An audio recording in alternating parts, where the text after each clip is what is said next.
back to Classic City Locks. Wow, what a week zero opener. Great Great game. game. We are so excited. Wes and I are gonna unpack that game for you, go through this forward slate, this week one slate for you in this video.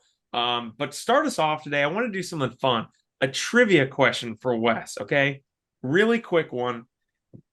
It's a two-parter. One, how many active coaches right now have a national championship? Oh my gosh. Okay. Well, you got Kirby, easy off the top. You got Dabo, obviously, as a head coach, correct? As a current, they have to have won one as a head coach. They can't be a support staff or anything like that. Oh my gosh. Who did was it Gus Malzahn at Auburn? Who was the Auburn one? I might have to. So for sure, I'm locking in Kirby. I'm locking in Dabo, Dabo. Yes. Oh, what's you're this? not going to get the third one. It's crazy. There's You want only me to tell you? three. There's There. only three. All right. Well, I just spoiled it. There's three. Always fishing for little hints There there. are only three, and the third one is Oh, wait. No, I'm not gonna say him. That would be embarrassing if it's not him. Gus Malzahn was mine. I feel like it was the guy at Auburn, but I I don't know. thought it was Gus. It's not. It's Mac Brown. Oh, that's crazy. 2005 Texas. Only three coaches. Isn't that not insane? That is wild because you got Harbaugh leaving, you got Saban Yeah, retiring. it's crazy. Oh, Just a little bit of a little bit of a office trivia that I got into today. what's the second part? What's the second part? Oh well, I spoiled the first part. It was three. How many? Oh, oh, I didn't know you were looking for a number. We Just gotta, Kirby, Dabo, and Mac Brown. Crazy. as you can clearly tell, I was not told the trivia question beforehand. Yeah. But let's get into this week zero recap, Wes. Why don't you start us off? What's your instant reaction? Oh man, I like to say don't overreact in week zero, but it's hard not to overreact when a double digit favorite rather Yeah. loses outright. Georgia Tech obviously taking down Florida State in the last second, a game expiring field goal. This one, I gotta say, two immediate takeaways.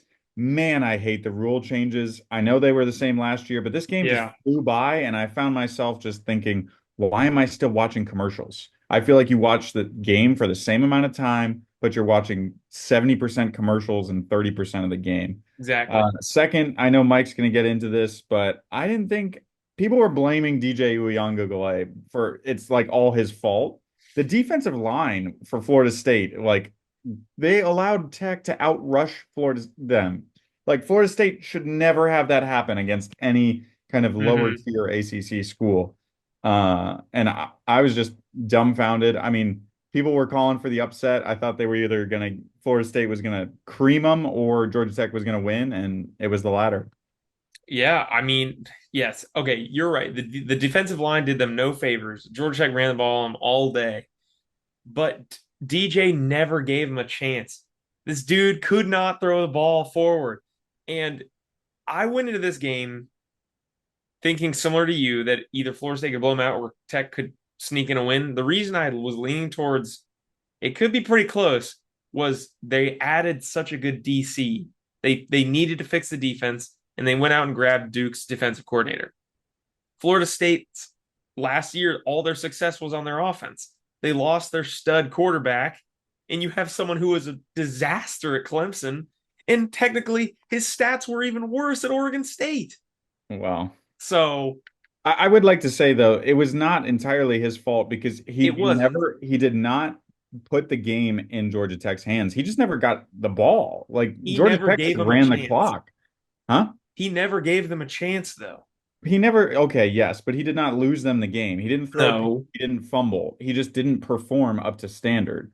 And Florida State didn't capitalize when they could have gotten some key turnovers. You know, that you Yeah. had the missed field goal by Tech and the almost fumble by Haynes King. Yeah. That like that one offensive lineman probably saved the game by jumping on him. So, Absolutely.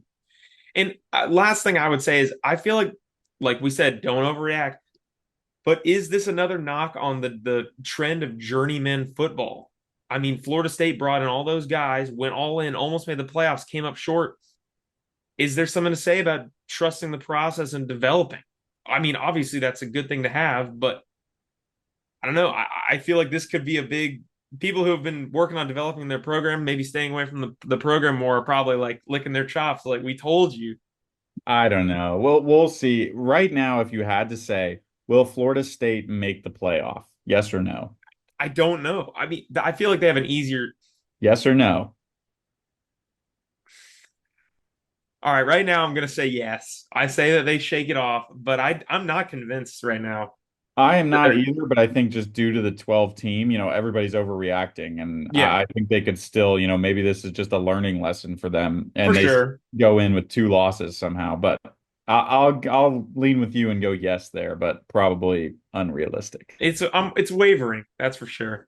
And we'll move on to my favorite segment, my favorite new segment in the show, the CCL of the week. This is when we pick out some funny moments from the games that we want to share with you guys. Make sure you caught it. And Mike, what is our very first one? Our first one, we're gonna do our best to find the clip of this. We talked about it. A Georgia, sometimes the camera, you never know when you're on camera there. This just zoom in on a Georgia Tech player or fan in complete bewilderment. Probably his first experience winning something big, but just staring at the camera. Wow, saying wow. So if we find it, we'll throw it up here. Thought it was pretty funny. Um, the next one, again, players and fans alike sometimes get caught. Um, I'm sure y'all saw that unflattering moment of the Florida State player just chilling on the sidelines with We're his trying to keep hands. this as PG as possible, but you all know what that Florida State Yeah, player, there were multiple of them were doing on the sidelines, just just, standing it there. just looks weird when you're on They camera. were they were keeping themselves warm, let's just say that. Exactly. Yeah, but they're And I really on gotta say, camera. Mike, the Georgia Tech fan, he definitely might not have been used to winning, but he was also astounded by the Irish dancers in front of him. Somebody was talking to him, talking next to him, and he was just staring straight ahead. And right before the camera cut away, wow, it was a great one. And then our last CCL of the week. This one was more me. I was a little harsher on DJ than Wes. The DJ Uyungale's relationship with the forward pass, something that was created in 1904 that he failed to realize that he could use in a football game in the year 2024. So hopefully he can turn the season around and learn how to throw the ball forward. Congrats to the first CCLs of the year.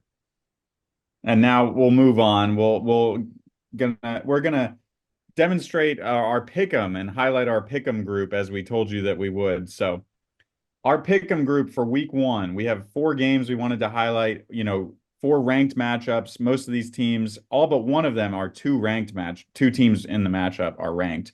And Clemson is going into Atlanta to play Georgia. We're going to have a separate video on that one, breaking that down. So look at the channel and check that one out if you're interested.